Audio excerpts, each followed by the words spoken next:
Pensez-vous que je mérite encore d'être heureuse? C'est ce qu'elle lui a demandé. Un rendez-vous arrangé, un café, deux personnes brisées qui ne se seraient presque jamais rencontrées parce qu'elle a tenté de s'enfuir dès qu'il a vu ce qu'elle cachait. Des prothèses aux deux bras. Un accident industriel qui lui avait tout volé. Ses bras, son fiancé, sa conviction que quelqu'un pourrait l'aimer à nouveau. Mais il ne l'avait pas laissé s'enfuir. Avant de continuer, dites-nous d'où vous nous écoutez. Nous aimons voir jusqu'où nos histoires voyagent. Le Copper Leaf Café sentait le café torréfié et la cannelle. Warren Flincher était assis près de la fenêtre, son café refroidissait devant lui. Passant à lui, son cœur battait à tout rompre comme s'il essayait de s'échapper. 14 heures, elle l'avait dit 14 heures. Son téléphone vibra. C'était sa sœur Paige. Tu as intérêt à ne pas avoir laissé tomber. Il n'avait pas laissé tomber, mais chaque cellule de son corps lui criait de partir avant qu'il ne doive s'asseoir en face de quelqu'un et prétendre qu'il était assez entier pour offrir quoi que ce soit à qui que ce soit. Puis il l'aperçut. Elle marchait lentement sur le trottoir, chaque pas délibéré, mesuré, les cheveux blonds cirés en arrière en queue de cheval et les deux bras prothétiques, dont les composants mécaniques étaient visibles de l'épaule jusqu'aux mains, se terminant par des attaches en forme de crochet qui brillaient au soleil de l'après-midi. Warren eut le souffle coupé, non pas par surprise, mais par reconnaissance. Elle était exactement comme sur les photos, sauf que celle-ci ne montrait pas clairement les prothèses. Elle était assise, les bras soigneusement positionnés. Elle se cachait. Kelly atteignit la porte du café et l'ouvrit avec son épaule. Leurs regards se croisèrent à travers la pièce. Warren leva la main en signe de salut et lui adressa un sourire encourageant. Puis tout changea. La peur passa sur le visage de Kelly. Pas de la nervosité, mais une peur viscérale, immédiatement suivie d'une honte si intense que Warren pouvait la ressentir à travers la pièce. Elle fit un pas en arrière vers la porte.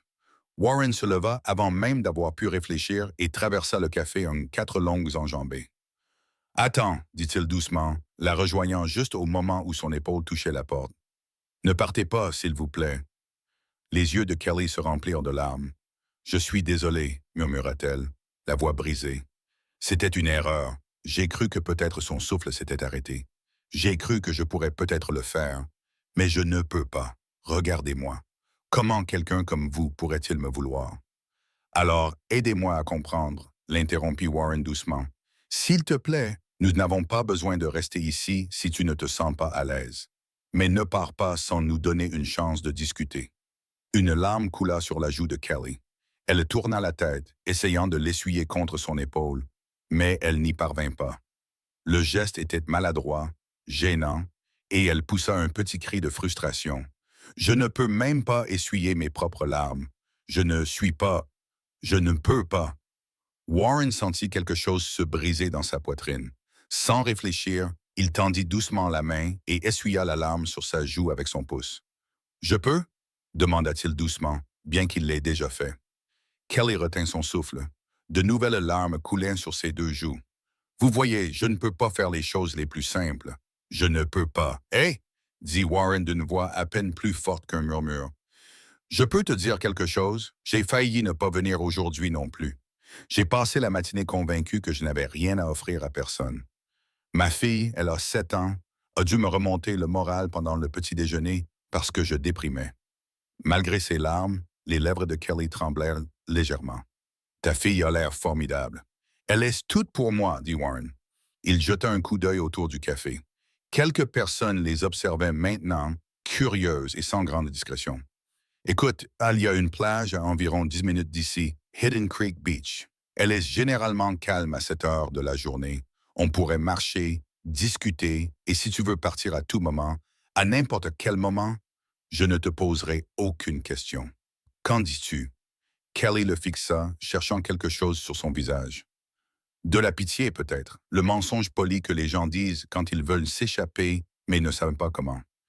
Elle ne trouva rien. « D'accord, dit-elle finalement, d'une petite voix. La plage. Hidden Creek Beach était petite et isolée, bordée de rochers lisses usés par des années de vagues. L'eau roulait doucement, rythmiquement et constamment, et le soleil de fin d'après-midi baignait tout d'une lumière dorée. Ils marchèrent en silence au début. Warren marcha lentement, s'adaptant au pas prudent de Kelly. Le sable était mou ici, plus difficile à fouler, et il remarqua qu'elle devait se concentrer pour ne pas trébucher. Je les ai perdus dans un accident industriel il y a 4 ans, dans une usine textile de l'Ohio, à cause d'un dysfonctionnement de la machine, les deux bras juste au-dessus du coude. Quand ils m'ont sorti de là, dit-elle en regardant l'eau, il n'y avait plus rien à sauver. Warren resta silencieux. Son instinct lui criait de dire quelque chose de réconfortant, quelque chose pour remplir le silence, mais il savait qu'il valait mieux ne rien dire. Elle avait besoin de parler. Il avait besoin d'écouter. Les prothèses m'aident pour certaines choses. Elle leva légèrement l'un de ses bras mécaniques. Je peux les utiliser pour ouvrir des portes, porter des sacs s'ils ont des poignées que je peux accrocher, stabiliser des objets contre mon corps, mais je ne peux pas. Sa voix se brisa. Je ne peux pas ramasser des objets. Je ne peux pas boutonner mes vêtements. Je ne peux pas lasser mes chaussures. Je ne peux pas cuisiner sans renverser la moitié des ingrédients par terre. Je ne peux pas tenir un téléphone. Je ne peux pas serrer quelqu'un dans mes bras. Elle s'arrêta de marcher et se tourna vers lui. Warren vit une douleur brute dans ses yeux. Mon fiancé m'a quitté 6 mois après l'accident. Nous étions ensemble depuis 3 ans, fiancés depuis 8 mois. Il a dit qu'il était tombé amoureux de quelqu'un qui pouvait le serrer dans ses bras, quelqu'un qui pouvait faire des choses normales, quelqu'un qui n'avait pas besoin d'aide pour tout. Sa voix s'est réduite à un murmure. Quelqu'un d'entier. Warren sentit la colère monter dans sa gorge, brûlante et immédiate, mais il la réprima. « J'ai déménagé à Ashland il y a 8 mois pour prendre un nouveau départ, » dit Kelly. « Je travaille à distance comme analyste de données, logiciel de synthèse vocale, technologie adaptative, interface spéciale, mais même cela a ses limites. J'ai une aide à domicile qui s'appelle Patricia et qui vient 3 fois par semaine pour m'aider à faire la lessive, préparer les repas, m'habiller avec certains vêtements qui ont des boutons ou des fermetures éclairs compliquées. Elle rit amèrement. J'ai 29 ans et j'ai besoin d'aide pour m'habiller.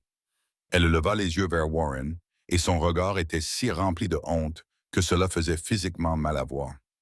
Dès que je t'ai vu dans ce café, si complet, si normal et si beau, j'ai réalisé à quel point j'étais stupide de penser qu'une personne comme toi pourrait vouloir quelqu'un qui a besoin d'autant d'aide juste pour passer une seule journée. Alors, je suis désolé. Je suis désolé de t'avoir fait perdre ton temps.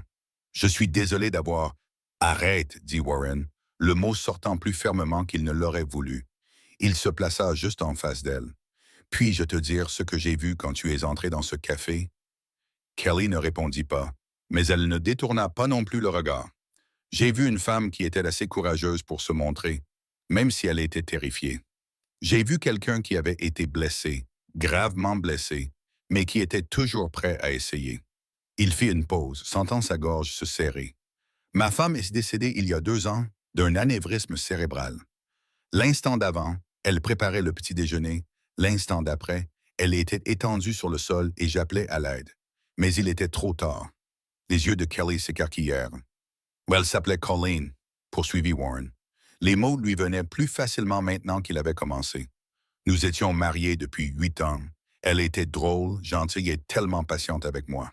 Iris, notre fille, avait 5 ans quand c'est arrivé, trop jeune pour comprendre pleinement pourquoi maman ne rentrait pas à la maison, assez grande pour ressentir cette perte à chaque moment de calme. Il regarda l'eau, voyant le visage de Colleen dans son esprit, riant d'une remarque idiote d'Iris, ses cheveux tombant sur son visage alors qu'elle se penchait pour lasser les chaussures de leur fille. Pendant 2 ans, j'ai eu l'impression de tenir à peine le coup. Warren a dit, comme si j'échouais dans tout, en tant que père, au travail, dans ma simple existence. J'ai dû apprendre à tresser les cheveux, à rendre les légumes appétissants, à naviguer dans les dynamiques sociales d'une enfant de 7 ans. J'ai dû trouver comment être les 2 parents alors que j'arrivais à peine à être un seul. Sa voix s'est épaissie. Iris me demande encore pourquoi maman a dû partir. Et à chaque fois, cela brise quelque chose en moi que je ne sais pas comment réparer. Il s'est retourné vers Kelly et des larmes coulaient maintenant sur ses joues. Alors quand tu demandes comment quelqu'un comme moi pourrait vouloir quelqu'un comme toi, a dit Warren, je vois quelqu'un qui se lève chaque matin et affronte un monde qui n'a pas été construit pour elle. Quelqu'un qui a appris à s'adapter, à survivre, à continuer, même quand il serait plus facile d'abandonner. Cela demande plus de force que je n'en ai la plupart du temps. Les larmes de Kelly coulaient maintenant plus fort, ruisselant sur son visage, sans qu'elle puisse les retenir. Elle ne pouvait pas les essuyer, elle ne pouvait que les laisser couler. Warren sortit un mouchoir de sa poche et lui essuya doucement les joues, d'un côté puis de l'autre, avec soin et tendresse. « Je suis là, murmura-t-il. Tout va bien. » Ils restèrent ainsi un long moment, les vagues déferlant derrière eux, le soleil commençant à descendre vers l'horizon. « Je peux te prendre dans mes bras? » demanda Warren. Kelly acquiesça, n'osant pas parler.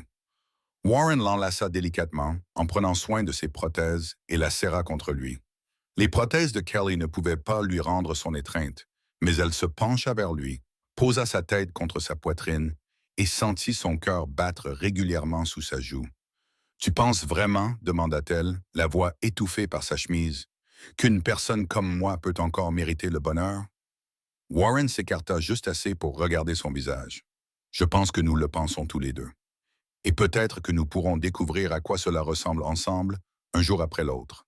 Sans pression, juste une possibilité. » Pour la première fois depuis leur arrivée au café, l'expression de Kelly s'adoucit pour laisser place à quelque chose qui ressemblait à de l'espoir. « J'aimerais bien, » murmura-t-elle. Leur deuxième rendez-vous eut lieu au Bella Vista, un petit restaurant italien à la périphérie de la ville. Warren arriva le premier et choisit une table tranquille dans un coin, loin de la foule. Kelly arriva pile à l'heure, vêtue d'une simple robe bleue, ses prothèses à peine visibles sous les manches longues. Warren se leva à son approche et le sourire qu'elle lui adressa était moins prudent qu'auparavant. « Bonjour, dit-elle. « Bonjour, répondit Warren en tirant sa chaise. Le premier défi survint lorsque le serveur apporta le pain et l'huile d'olive. Kelly fixa le panier et Warren vit une micro-expression de frustration traverser son visage. « Je peux? » demanda Warren doucement, en tendant la main vers le pain. « Je vous en prie, » répondit Kelly, le soulagement perceptible dans sa voix. Warren arracha un morceau de pain, le trempa dans l'huile et le porta à sa bouche. Kelly prit une bouchée, et pendant un instant, ils restèrent tous deux figés, l'intimité du geste soudain très présente entre eux. « Est-ce que c'est bizarre? » demanda Kelly. « Je ne sais pas, » répondit Warren honnêtement. « Est-ce que ça te semble bizarre? » Kelly réfléchit. « Non, répondit-elle finalement. C'est plutôt comme si tu n'en faisais pas tout un plat. Alors ce n'est pas bizarre, c'est juste nous qui essayons de comprendre comment faire. » Quand leurs plats arrivèrent, poulet au marsala pour elle, carbonara pour lui, Warren remarqua l'hésitation de Kelly. « J'utilise généralement une paille pour boire, » dit-elle doucement, en désignant son verre d'eau. « C'est plus facile que d'essayer de soulever des tasses. Et pour manger, » dit-elle en montrant son assiette avec son bras prothétique. « J'ai des plats adaptés à la maison. Des assiettes à bord haut pour que je puisse y déposer la nourriture. Des couverts spéciaux que je peux manipuler avec mes prothèses. Mais les restaurants sont toujours compliqués. »« Qu'est-ce qui t'aiderait? » demanda Warren simplement, d'un ton neutre. Kelly sembla surprise par sa franchise. En général, quelqu'un qui coupe les aliments en petits morceaux et qui ne fait pas toute une histoire. « Je peux te le faire, » dit Warren. Il se pencha et commença à couper son poulet en petits morceaux. Ses gestes étaient efficaces et décontractés, comme s'il préparait son propre repas. C'était mieux. Les yeux de Kelly s'illuminèrent. Parfait. Pendant le dîner, ils parlèrent de son travail d'analyste de données, de son emploi de gérant d'une quincaillerie locale, de l'obsession d'Iris pour les papillons. Warren donnait à manger à Kelly lorsqu'elle acquiesçait, et au bout d'un moment, ce geste devint si naturel qu'aucun d'eux ne le remarqua. « Parle-moi de l'accident, » dit Warren pendant qu'ils partageaient un tiramisu en dessert. « Seulement si tu veux. » Kelly resta silencieuse pendant un moment. « Je faisais fonctionner une presse textile, » dit-elle finalement. « C'était ma 4e année à l'usine. Je connaissais l'équipement, je connaissais les protocoles de sécurité, mais il y a eu un dysfonctionnement, quelque chose dans le système hydraulique. La machine s'est abattue alors que mes bras étaient encore en position. » Elle prit une inspiration tremblante. Je me souviens d'abord du bruit, ce grincement horrible, puis la douleur, puis les cris des gens. Warren tendit le bras par-dessus la table et posa sa main près de la sienne, tout près mais sans la toucher, la laissant contrôler la proximité. Ils m'ont sorti de là en moins de 10 minutes, mais le mal était déjà fait. Les 2 bras étaient complètement écrasés. Les chirurgiens ont dit que l'amputation était la seule option. Je me suis réveillé 3 jours plus tard, Et elle s'interrompit. Tout ce que je considérais comme acquis avait disparu. Combien de temps avant d'obtenir les prothèses? 6 mois. Il a fallu attendre que les membres résiduels guérissent, que le gonflement disparaisse. Patricia, mon aide-soignante, m'a aidé à traverser cette période.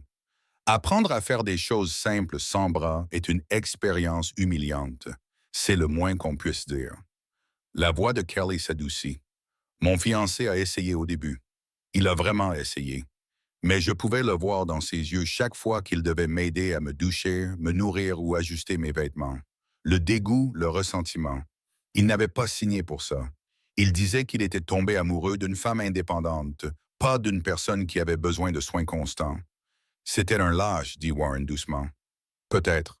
Ou peut-être était-il simplement honnête à propos de quelque chose que la plupart des gens ressentiraient, mais ne diraient pas. Non, a répondu Warren avec fermeté. La plupart des gens ne sont pas aussi superficiels. C'était un lâche. Kelly l'a regardé longuement. Pourquoi en es-tu si sûr? Parce que j'ai eu besoin d'aide, a répondu Warren. Après la mort de Colleen, je n'arrivais plus à fonctionner. Ma sœur Paige a dû venir vivre avec nous pendant 2 mois. Elle cuisinait, nettoyait, s'assurait qu'Iris allait à l'école, s'assurait que je sorte du lit. Il a baissé les yeux vers ses mains. Il y avait des jours où je ne pouvais même pas m'habiller moi-même parce que le chagrin était si lourd que je pouvais à peine bouger. Et tu sais ce que Paige m'a dit? Ce qu'elle a dit? C'est ça l'amour. Être là quand quelqu'un ne peut pas s'en sortir tout seul. Ce n'est pas de la faiblesse, c'est être humain.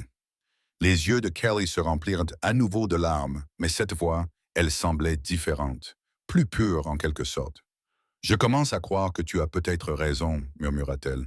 Peut-être que je mérite encore d'être heureuse. Bien sûr, répondit Warren, et j'aimerais vraiment t'aider à trouver le bonheur, si tu me le permets. Leur troisième rendez-vous fut une promenade dans Lithia Park, sur des sentiers serpentants entre de vieux arbres et le long d'un ruisseau qui bouillonnait sur des pierres lisses. Kelly était plus détendue maintenant, ses pas plus assurés. « Je ne peux pas te tenir la main, dit-elle alors qu'il s'engageait sur le chemin principal. Je sais que c'est probablement quelque chose que tu aimerais faire, mais les prothèses ne fonctionnent pas comme ça. Ce ne sont pas des mains, ce sont des outils. Elles m'aident à faire certaines choses, mais elles ne peuvent pas, dit-elle avant de s'interrompre. Elles ne peuvent pas faire ce genre de choses. Alors nous trouverons d'autres moyens, dit Warren. Il passa doucement son bras sous le sien, laissant son bras prothétique reposer dans le creux de son coude. Comment ça te va? Kelly baissa les yeux vers leurs bras enlacés, puis leva les yeux vers son visage. Parfait, dit-elle, la voix chargée d'émotion. Ils marchèrent dans un silence confortable pendant un moment. Les seuls sons étaient ceux du ruisseau et des oiseaux au-dessus de leur tête. Warren sentit quelque chose s'installer dans sa poitrine.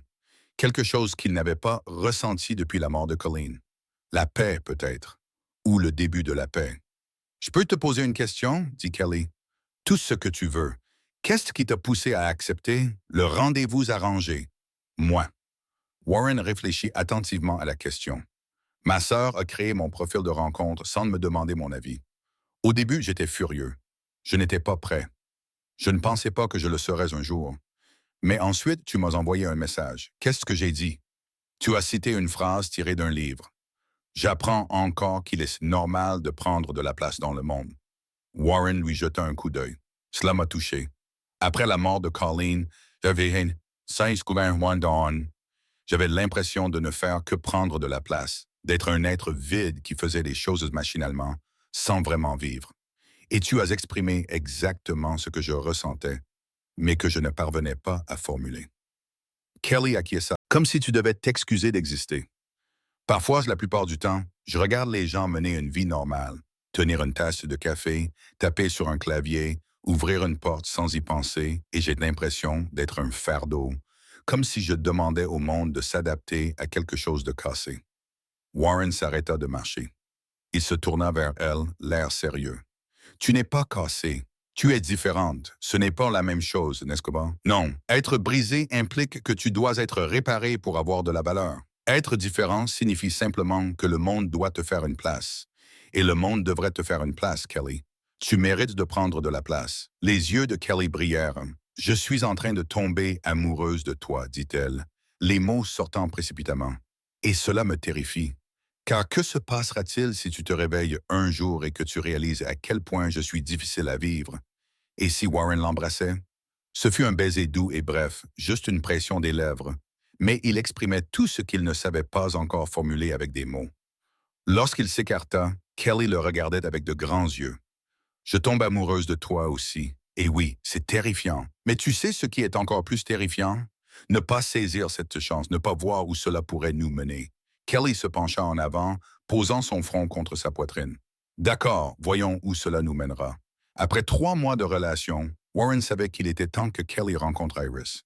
Il parlait constamment de Kelly, et sa fille levait les yeux au ciel avec affection chaque fois qu'il mentionnait mon ami Kelly, avec cette douceur particulière dans la voix. Papa, quand est-ce que je vais la rencontrer? Avait demandé Iris un samedi matin au petit déjeuner, ses boucles brunes s'échappant de la queue de cheval qu'il avait tenté de lui faire. Bientôt, avait promis Warren. Je veux juste m'assurer que le moment est bien choisi. Le moment est bien choisi depuis toujours, avait répondu Iris avec la sagesse brutale d'une enfant de 7 ans. Tu as juste peur que je ne l'aime pas. Mais je sais déjà que je l'aimerais, parce que tu souris quand tu parles d'elle. Le vrai sourire, pas celui que tu fais à Mme Ruth quand elle te demande comment tu vas. Warren s'étouffa avec son café. Alors qu'il marchait vers le parc avec Kelly à ses côtés, Warren sentait son cœur battre à tout rompre, non pas parce qu'il s'inquiétait de la réaction d'Iris. Sa fille avait un cœur plus grand que la plupart des adultes, mais parce qu'il voulait que Kelly se sente à l'aise, acceptée, aimée. Elle va poser des questions, prévint Warren. Probablement des questions très directes. Les enfants de 7 ans n'ont pas vraiment de filtre. Je préfère la franchise, répondit Kelly, même si sa voix trahissait une certaine nervosité. C'est le fait de tourner autour du pot qui est difficile. Ils aperçurent Iris immédiatement, une boule d'énergie qui courait vers eux, ses boucles volant derrière elle. Kelly! S'écria Iris en s'arrêtant brusquement devant eux. Bonjour, tu es Kelly. Papa m'a parlé de toi. Puis Iris s'arrêta net, les yeux rivés sur les prothèses de Kelly. Son expression n'était ni de la peur ni du dégoût, juste une curiosité ouverte et sans filtre. Wow, souffla Iris. Elles sont vraiment cool. Elles sont lourdes. Tu peux attraper des choses avec? Elles font des bruits de robots? Iris, commença Warren, mais Kelly sourit. Ce n'est pas grave, dit-elle en s'agenouillant à la hauteur d'Iris. Elles sont plutôt cool, n'est-ce pas? Oui. Elles sont lourdes, environ 2,5 kg chacune. Et non, je ne peux pas attraper des objets avec. Elles ne fonctionnent pas comme de vraies mains, mais elles m'aident à faire certaines choses, comme ouvrir des portes ou porter des sacs avec des poignées. Alors, que fais-tu quand tu as besoin de ramasser quelque chose? Demanda Iris, avec une curiosité sincère dans la voix. En général, je demande à quelqu'un de m'aider, répondit Kelly honnêtement. Ou j'utilise mes pieds si c'est quelque chose qui se trouve par terre.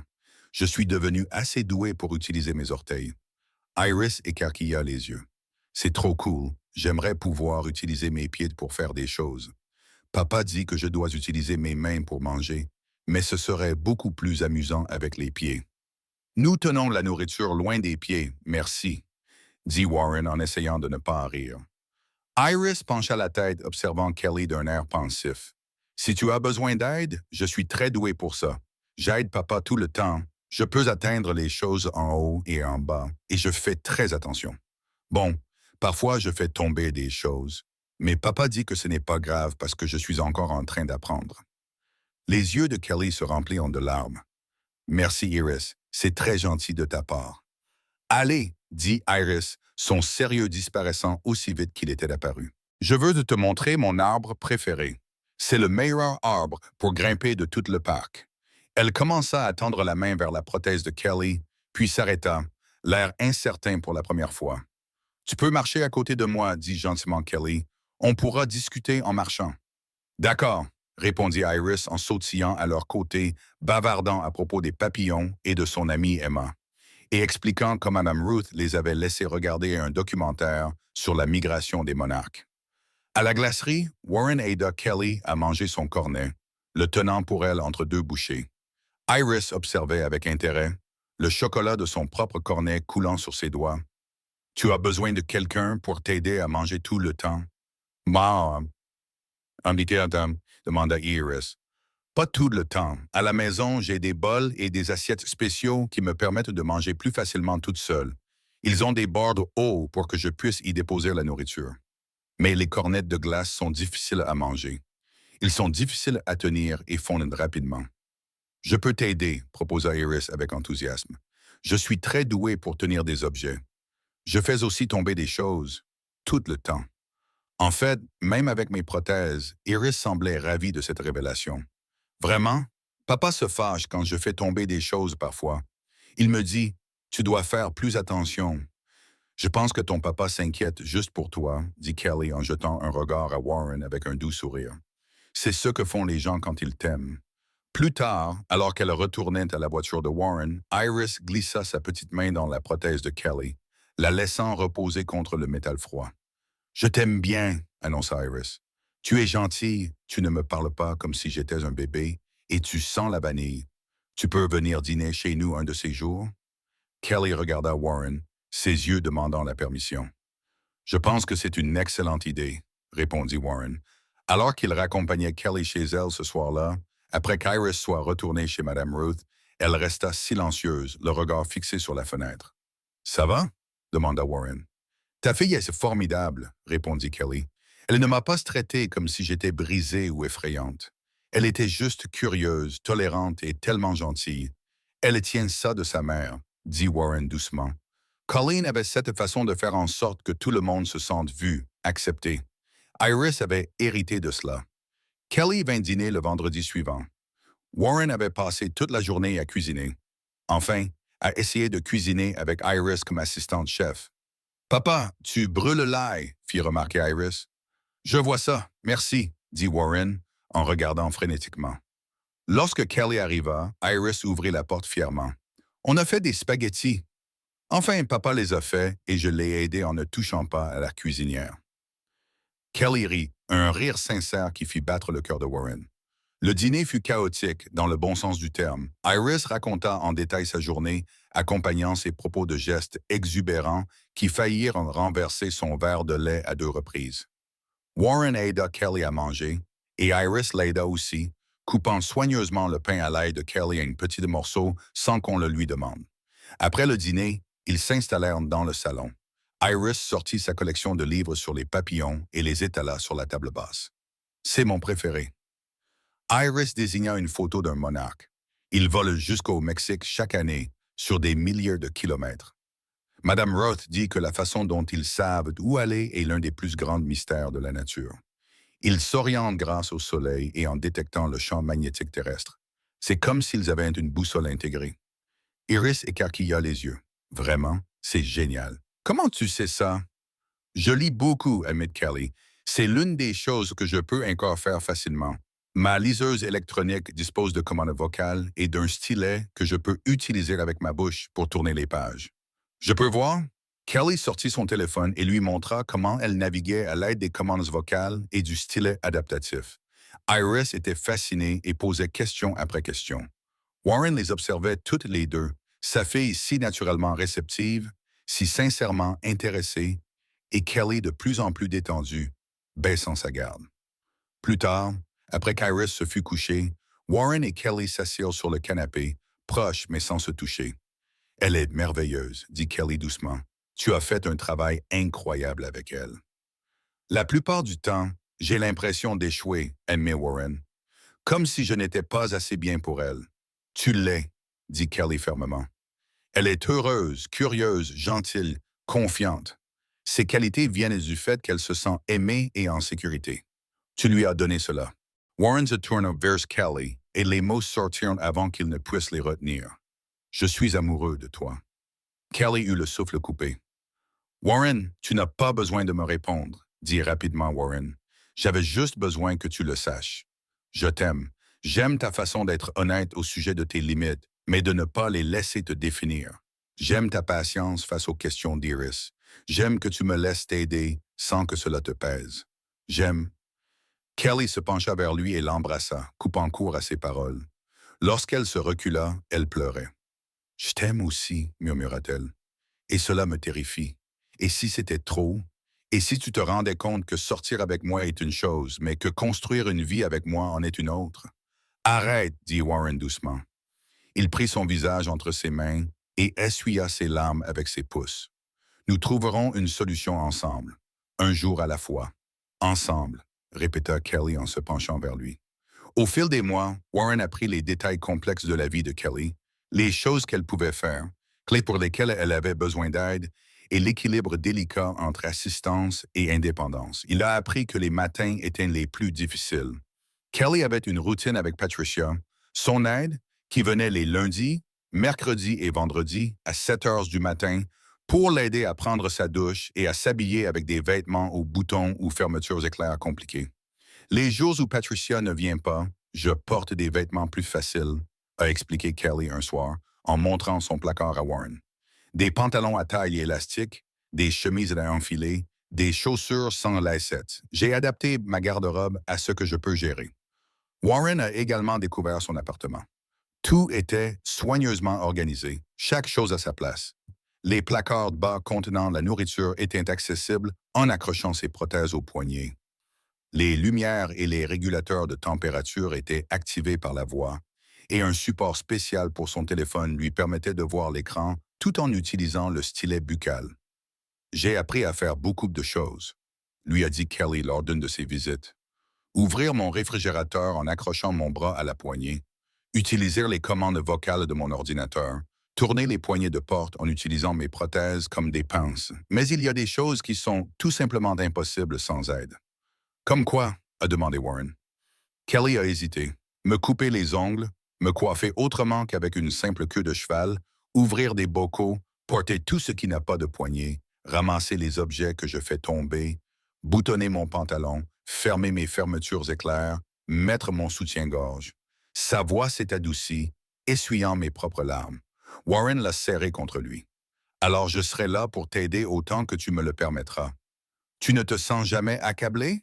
Demanda Kelly contre sa poitrine. Non, répondit simplement Warren. Je me sens reconnaissant. Reconnaissant que tu me fasses suffisamment confiance pour me laisser entrer dans ta vie. Reconnaissant que tu sois patiente avec moi quand je ne sais pas comment t'aider au mieux. Reconnaissant que tu fasses partie de ma vie. Un soir, environ 4 mois après le début de leur relation, Warren arriva à l'appartement de Kelly et la trouva en larmes. De la sauce pour pâtes était répandue sur le sol de sa cuisine. Je ne suis même pas capable de préparer un simple dîner. J'en ai tellement marre d'être inutile. Warren prit des essuie-tout et commença à nettoyer sans faire de commentaires. Une fois le sol propre, il se leva et regarda Kelly. Il la regarda vraiment. « Tu n'es pas inutile, dit-il fermement. Tu es humaine, et les humains, tous les humains, ont parfois besoin d'aide. J'ai besoin d'aide. Iris a besoin d'aide. Tout le monde a besoin d'aide. » Il fit une pause. « Et si on commandait à manger ce soir et demain, tu pourrais peut-être m'apprendre ce qui t'aide dans la cuisine, comme ça, quand on cuisinera ensemble, je saurai comment te servir au mieux. » Kelly le fixa du regard et son expression changea lentement. « Tu veux vraiment cuisiner avec moi, même si ça signifie que tu feras presque tout toi-même? »« Je veux faire des choses avec toi, » corrigea Warren. « C'est différent de faire des choses pour toi. Tu me dis ce que tu veux préparer, tu me guides, et je serai tes mains. » Nous formons une équipe. Ce soir-là, ils commandèrent un repas chinois et Kelly guida Warren dans l'organisation de sa cuisine afin de faciliter la préparation des repas à l'avenir.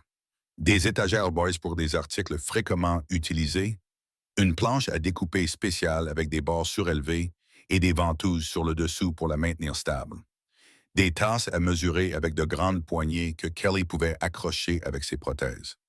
Le lendemain, Kelly a dit « Je veux faire des lasagnes. Tu m'aides? » « Bien sûr, » a répondu Warren. Le soir suivant, ils ont préparé des lasagnes ensemble. Les mains de Warren faisaient le travail physique tandis que Kelly dirigeait chaque étape, goûtait la sauce, approuvait la quantité de fromage, lui disait exactement comment disposer les couches. Ce n'était pas très gracieux. Warren a renversé de la sauce sur sa chemise. Kelly a accidentellement renversé l'origan avec son bras prothétique. Ils ont plus ri qu'ils n'ont cuisiné.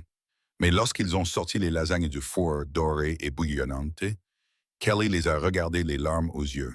« C'est moi qui les ai faites. C'est nous qui les avons faites, oui. » Warren acquiesça et l'embrassa sur la tempe. 5 mois après leur premier rendez-vous, Warren, Kelly et Iris dînaient chez Warren. Encore des spaghettis, car Iris avait déclaré que c'était son plat préféré quand Iris fit une annonce. J'ai longuement réfléchi, dit Iris en posant sa fourchette avec le sérieux d'un juge rendant son verdict. Et j'ai fait une liste. Une liste? Demanda Warren, perplexe. Iris sortit un morceau de papier de sa poche, légèrement froissé, mais visiblement bien préparé. Une liste des raisons pour lesquelles Kelly devrait emménager avec nous. Warren faillit s'étouffer avec son verre d'eau. Kelly écarquilla les yeux. Tu veux l'entendre? Demanda Iris. Parvint à répondre Warren. Bien sûr, Iris s'éclaircit la gorge de manière théâtrale. Première raison. Kelly fait sourire papa, un vrai sourire, et j'aime quand papa est heureux. Raison numéro 2.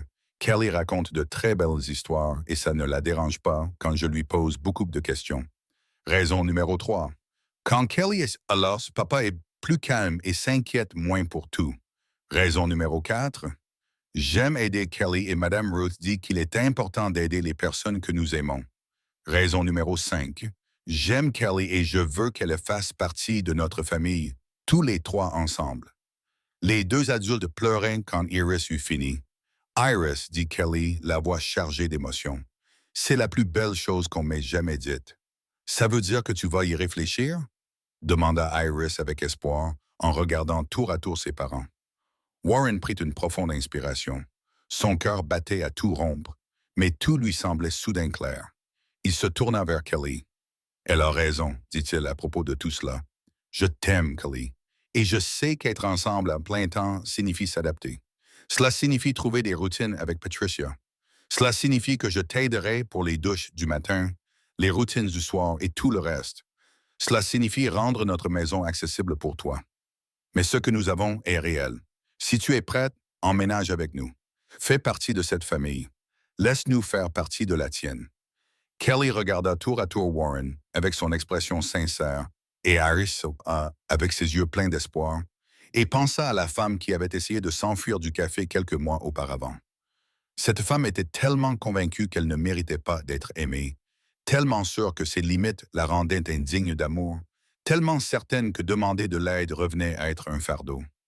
Mais cet homme lui avait montré quelque chose de différent. Il lui avait montré que l'amour n'avait rien à voir avec la perfection ou l'indépendance. Il s'agissait d'être honnête, de laisser quelqu'un vous voir tel que vous êtes, avec vos limites et tout le reste, et de se choisir quand même. Oui, dit Kelly, la voix ferme malgré les larmes qui coulaient sur son visage. Oui, je veux ça, je nous veux. Ce ne sera pas toujours facile. Rien de ce qui vaut la peine ne l'est, dit Warren en essuyant doucement ses larmes avec ses pouces. Iris se jeta sur eux, réussissant d'une manière ou d'une autre à les enlacer tous les deux. Le plus beau jour de ma vie. Enfin, dans le top 5 au moins. Warren rit et Kelly sentit la vibration contre son épaule. Pour la première fois en 4 ans, elle se sentait entière. Non pas parce que ses bras avaient repoussé, ni parce que ses limites avaient disparu, mais parce qu'elle avait trouvé des personnes qui l'aimaient telle qu'elle était. Emménager ensemble fut à la fois plus facile et plus difficile que Kelly ne l'avait imaginé. Plus facile parce que Warren et Iris rendaient tout naturel. Ils ont fait de la place dans le placard pour ses vêtements adaptés. Ils ont abaissé les crochets dans la salle de bain pour que Kelly puisse accrocher ses serviettes à sa portée. Ils ont déplacé les objets fréquemment utilisés sur des étagères accessibles. Plus difficile parce que cela signifiait que les vulnérabilités de Kelly étaient exposées au grand jour chaque jour. Warren a appris sa routine matinale. Comment Patricia arrivait à 7 heures les lundis, mercredis et vendredis pour aider Kelly à se doucher et à s'habiller pour la journée. Comment, les autres matins, Warren la remplaçait, patient et doux lorsqu'il lui lavait les cheveux, prudent lorsqu'il l'aidait à s'habiller, naturel lorsqu'il lui brossait les dents lorsqu'elle le lui demandait. « Ça te dérange? » demanda Kelly un matin, debout dans la salle de bain, vêtu d'une simple serviette, tandis que Warren l'aidait à mettre son soutien-gorge. « De devoir faire tout ça? Qu'est-ce qui me dérange? Que tu m'aides pour tout ce que je devrais être capable de faire moi-même. » Warren s'arrêta, la main immobile sur la graffe. « Kelly, regarde-moi. » Elle croisa son regard dans le miroir. « Je ne fais pas ces choses parce que je dois les faire. Je les fais parce que je t'aime. Parce qu'être près de toi dans ces moments de vulnérabilité est un privilège, pas une corvée. Tu me fais suffisamment confiance pour me laisser t'aider. Cela signifie tout pour moi. » Les yeux de Kelly se remplirent de larmes. « J'apprends encore à y croire. Alors je te le rappellerai tous les jours jusqu'à ce que tu y crois, dit Warren en embrassant sa tempe. Iris s'adapta également. Elle apprit à porter les sacs de Kelly après les courses, les accrochant soigneusement aux bras prothétiques de Kelly lorsqu'ils étaient assez légers, les portant elle-même lorsqu'ils étaient trop lourds. Elle apprit à demander avant d'aider, respectant l'indépendance de Kelly tout en étant prête à lui venir en aide. Un après-midi, Kelly essayait d'ouvrir un pot de sauce pour pâtes dans la cuisine. Elle l'avait calé contre le comptoir, utilisant ses prothèses pour essayer de tourner le couvercle, mais celui-ci ne bougeait pas. « Tu as besoin d'aide ?» demanda Iris depuis l'embrasure de la porte. « Oui, s'il te plaît », répondit Kelly, visiblement frustrée. Iris l'ouvrit facilement. « Madame Ruth dit que tout le monde a parfois besoin d'aide, » dit-elle en le lui rendant. Elle dit « Les personnes les plus courageuses sont celles qui demandent de l'aide quand elles en ont besoin. » « Ta professeure est très sage, » dit Kelly doucement. « Elle est sympa, mais je pense que tu es plus courageuse que n'importe qui dans toute mon école. Tu fais tellement de choses, même si elles sont difficiles. C'est vraiment, vraiment courageux. » Kelly dut s'excuser pour aller pleurer dans les toilettes après cela. 6 mois après l'emménagement de Kelly, ils retournèrent à Hidden Creek Beach, l'endroit où leur histoire avait vraiment commencé. C'était un dimanche après-midi chaud. Iris courait devant, ses boucles au vent, à la recherche de coquillages le long du rivage. Warren et Kelly marchaient lentement, son bras enlacé dans le sien, confortable dans le silence. « Tu te souviens de ce que tu m'as demandé le premier jour où nous sommes venus ici ?» demanda Warren. Kelly sourit. « Je t'ai demandé si tu pensais que je méritais encore le bonheur. Et avais-je raison? » Kelly regardait Iris devant eux, sa fille désormais officielle, tournoyant de joie. Elle repensa à leur vie ensemble. Les routines adaptées, les rituels matinaux, les mêmes patiences de Warren qui l'aidaient pour tout, des boutons aux larmes. Elle repensa aux jours difficiles où sa frustration débordait, où elle détestait ses limites avec une fureur qui l'effrayait. Et elle repensa à Warren assis à ses côtés pendant ces moments, n'essayant jamais de la réparer ou de minimiser ses sentiments, simplement présent. Elle repensa à Iris portant les sacs, au sourire complice de Patricia lorsqu'elle arrivait et trouvait Warren déjà en train d'aider Kelly, à la façon dont leur maison était devenue un endroit où les besoins de Kelly n'étaient pas une contrainte, mais simplement une partie intégrante du rythme de leur vie. « Tu avais raison, » dit Kelly d'une voix forte et assurée. « Je mérite le bonheur. Nous le méritons tous, et j'ai trouvé le mien avec toi. » Warren s'arrêta de marcher et se tourna vers elle. « J'ai quelque chose pour toi, » dit-il en fouillant dans sa poche. Le cœur de Kelly fit un bond. « Warren, ce n'est pas ce que tu penses, » dit-il rapidement en sortant une petite boîte en velours.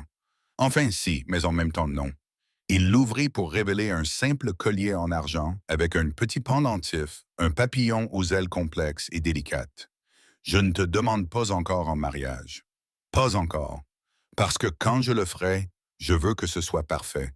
Et je veux que tu aies eu suffisamment de temps pour être absolument sûr que c'est ce que tu veux. Mais je voulais que tu aies ceci, une promesse que je suis là, que je te choisis chaque jour. » Les larmes de Kelly coulèrent, et Warren les essuya doucement. « Je peux te le mettre ?» demanda-t-il. Kelly se retourna pour qu'il puisse attacher le fermoir derrière sa nuque. Lorsqu'elle se retourna, elle vit le pendentif reposer juste au-dessus de son cœur. « C'est parfait, » murmura-t-elle. Iris apparut à leur côté, essoufflée et rayonnante. « Vous êtes encore en train de vous bécoter ?» demanda-t-elle, mais son sourire était chaleureux. « Tiens, Kelly, j'ai ramassé des coquillages pour toi. Ils sont pour ton étagère. » Kelly s'agenouilla. « Tu veux bien les mettre dans ma poche? » « Bien sûr. » Iris déposa délicatement les coquillages, puis leva les yeux vers eux. « J'adore notre famille. »« Nous aussi, » répondit Warren, et Kelly se sentit entraînée dans une étreinte collective. Les petits bras d'Iris, les bras puissants de Warren, et ses propres prothèses qui ne pouvaient pas les retenir, mais qui n'en avaient pas besoin car elles étaient déjà enlacées. Alors qu'ils se tenaient là où tout avait commencé, Kelly repensa à la question qui avait tout déclenché. « Penses-tu que je mérite encore le bonheur? » La réponse n'était pas simplement oui. La réponse était ceci. Ce moment, cette famille, cet amour né de l'honnêteté et du courage de croire que chacun mérite le bonheur tel qu'il est. Non pas malgré ses limites, non pas une fois qu'elles auront été corrigées, mais ici et maintenant, tel qu'il est. Il s'agissait de se choisir chaque jour, dans les petits moments d'aide librement donnés et gracieusement reçus, dans l'adaptation et l'accommodation qui venaient de l'amour et non de l'obligation de se voir pleinement, avec leurs cicatrices, leurs luttes et tout le reste, et d'aimer ce qu'ils voyaient. Il s'agissait pour Iris d'apprendre qu'aider les gens n'était pas un fardeau, mais un privilège. Il s'agissait pour Warren de découvrir qu'il était assez fort pour être utile. Il s'agissait pour Kelly de comprendre que le fait d'avoir besoin d'aide ne la rendait pas faible. Cela la rendait humaine. Ils se sont choisis l'un l'autre. Ils ont choisi cette vie. Et ce choix a fait toute la différence. Si cette histoire vous a touché, si elle vous a rappelé que nous méritons tous l'amour et le bonheur tel que nous sommes, avec toutes nos difficultés, tous nos besoins, toutes nos différences, alors partagez-la avec quelqu'un qui a besoin de l'entendre. Comme pour cette vidéo, laissez un commentaire pour me dire quelle partie vous a le plus touché et abonnez-vous pour découvrir d'autres histoires qui nous rappellent ce que signifie être humain, avec toute notre beauté et nos imperfections. Car parfois, la chose la plus courageuse que nous puissions faire est de laisser quelqu'un nous aimer, non pas malgré ce que nous sommes, mais grâce à cela. Merci d'être là. Merci d'être resté jusqu'à la fin. Et n'oubliez pas, vous méritez le bonheur.